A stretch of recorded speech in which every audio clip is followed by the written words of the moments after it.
This is the Good Neighbor Podcast, the place where local businesses and neighbors come together. Here's your host, Sophia Yvette. Welcome to the Good Neighbor Podcast. Are you in need of a winery and brewery? Well, one may be closer than you think. Today, I have the pleasure of introducing your good neighbor, William Windlow with Cooley Bay Winery and Brewery.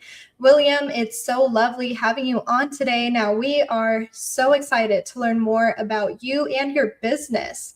Please start off and tell our listeners a little bit more about how you got started with this business. Sure. Thank you so much for having me on.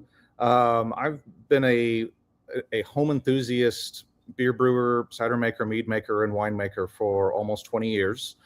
So I've known for quite a good while this is what I've wanted to do. And then as I've kind of gone through my professional career and I fine-tuned my skills at home, started looking at either trying to start a business or acquire an existing business, and then putting my own spin on it to kind of create the winery and brewery that I've always wanted to have. Had a couple of attempts, had several failures, but fortunately in December of 2024, I met with Tom Bush, who was the original owner of Cooley Bay, and he was looking to retire and he was wanting to go do some RVing around the U.S. and spend some time in Colorado and spend some time with his family. So he was kind of looking to get out. I was looking to get in, and he had already built a fantastic building. He built a fantastic business.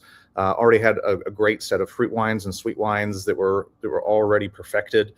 Has a signature drink called the Cooley, which the name of the business kind of was built after. So he and I became friends over the course of the business purchase.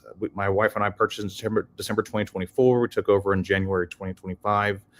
Immediately applied for our brewer's permit, which we received in June, and I've been brewing once or twice a week since then, but then still continuing to add new wines to our menu, as well as offering in-house made ciders and meads to our existing patrons and those who like to come out and visit us for the first time. So, William, where was your passion for brewing beer? Let's start there, born. Sure. So in the early 2000s, craft beer was really in its infancy. There was really only a handful of craft breweries in the U.S. So even trying to get a hold of some that I could go buy at a store, take home and drink was kind of a task. And it really kind of turned out where there was only the market was really small. So I was able to tap it out really quick. So if I wanted to try something new, it really made more sense. Well, I'll just have to make it myself and then and kind of go from there. So it really turned into, I wanted to try making different Belgian styles, Scottish styles, Irish styles, German styles that weren't general, macro brewery level products. So started small, started in my kitchen like most home brewers did, and it really just kind of took off. I liked the process. I liked the finished product, obviously, and obviously I like sharing it with other people. And the more I did it, the more I shared it with people, the better I got. And then of course, the craft beer boom kind of started hitting, in the late 2000s, and then really took off during the 2010s. So I'm a little bit behind the curve on catching it on the upswing, but it was perfectly fine. The timings worked out great for me.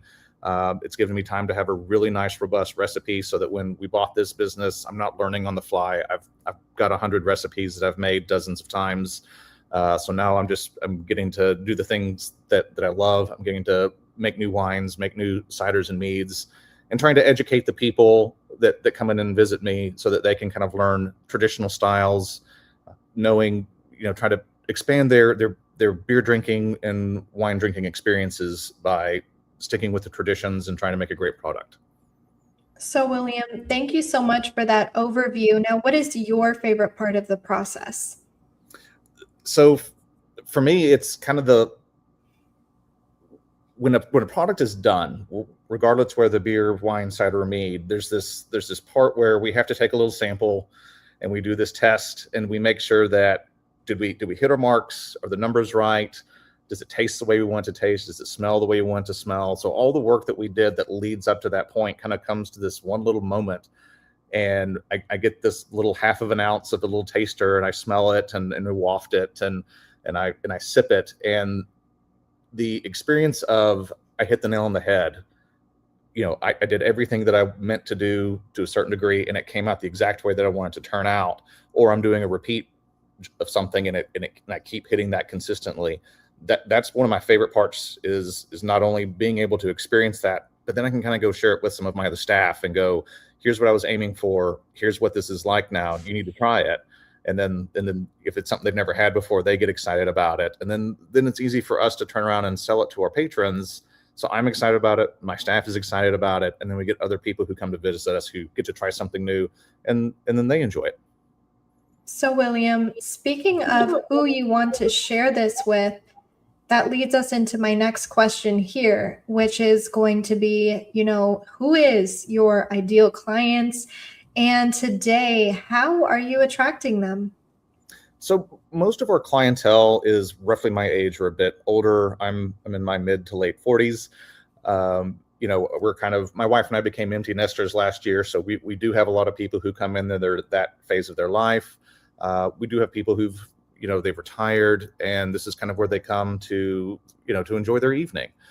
And those are some of the people that we do tend to see on a more regular basis. But it's also very common for us to have business people who will come out. They bring their laptop. They'll sit in the back room. We have free Wi-Fi here. They'll have a pizza. They'll have a beer or a wine, and they'll finish up their afternoon listening to conference calls or what have you. So we do get a lot of middle-aged professionals that come in, but we typically kind of chase the folks that are my age and a little bit older. As those are the people that we just kind of tend to want to hang out with, talk with, and get to know. Well, William, you certainly sound like a little bit of a social butterfly. What do you and your wife like to do outside of this for fun? So it's interesting you mentioned that. On the rare occasion that I get a day off here, she and I actually go to a lot of wineries, and we'll go check out other people's wines. We'll check out what those places are like. There's a handful of really great wineries in the North Texas area. So we'll spend hours just hitting through 4 different wineries, doing tastings, doing sampling. And that's really one of the things that we love to do together. So I know it kind of sounds silly. Once I'm away from here, I kind of get to be on the other end of the bar at these other places, but it's just a part of the way we live our life. And William, when you go to these places, being in this industry yourself, what do you look for in these wineries? So for me, when we have patrons that come in, we want to have a place where it's laid back, it's very chill. There's no judgment. If you don't know anything about this wine, if you don't know anything about this beer, not a problem. We're trying to educate people and say, we want you to try it. If you like it, great. If not, let's find something else for you. One of our favorite things to do is when we go to visit other wineries that are close by. They're 20 minutes away. Eden Hill Winery is 20 minutes away. Square Cloud Winery is 15 minutes away. When we go visit those places, we get that same type of treatment where they just want us to try the things that they've made, that they love making, that they have a passion for making, and they try to help us understand it and appreciate it. So oddly enough, a lot of the things that we try to do here, a lot of the other wineries that we go visit, they're also trying to do that as well. William, with your winery and brewery, what is the number one thing that you want our listeners to take with them from learning about your business? Sure. So we have a very wide swath of offerings in our drink menu. There's really something here for everyone. So we may not have the most top level, top shelf, finest wine ever made in the state of Texas, but we do have a lot of really good wines here, and that's what they're really meant to be.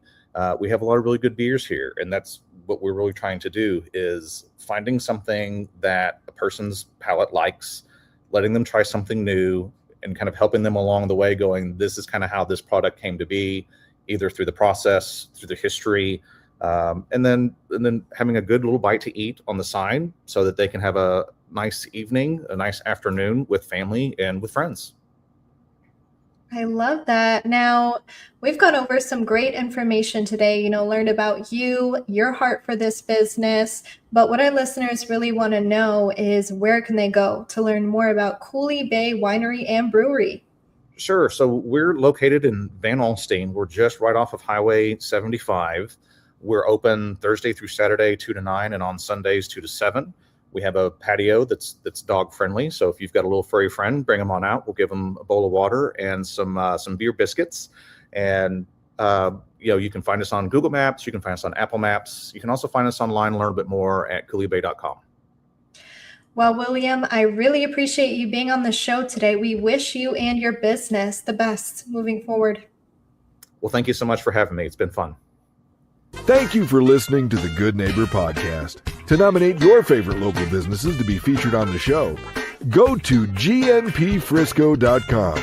That's gnpfrisco.com or call 469-221-9345.